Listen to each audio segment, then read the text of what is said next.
chaque spectacle, j'apprends. Je découvre, je dois trouver des solutions. Oui, oui, oui, c'est chaque fois autre chose et c'est chaque fois un autre défi à relever. Ouais.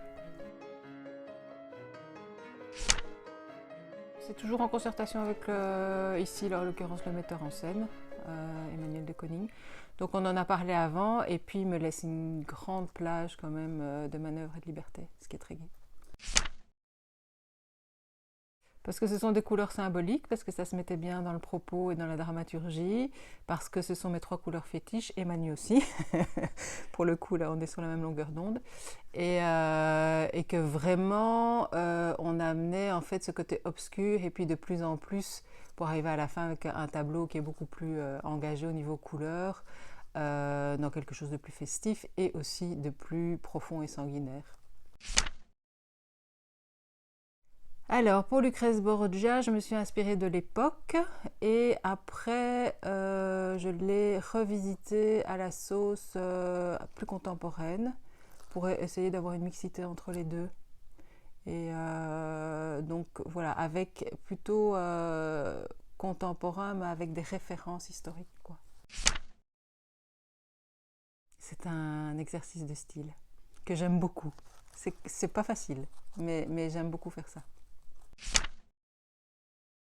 Uniquement du contexte, du texte, de la dramaturgie, de la discussion avec Manu, de l'intention, de qu'est-ce qu'on a envie de raconter et de l'esthétique.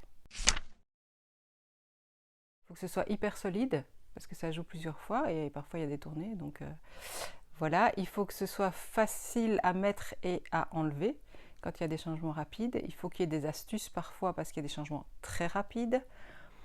Il faut que ça ne gêne pas le jeu du comédien, mais parfois il faut qu'il y ait aussi des contraintes parce que ça sert le jeu. Donc oui, il y a beaucoup de paramètres dont on doit tenir compte.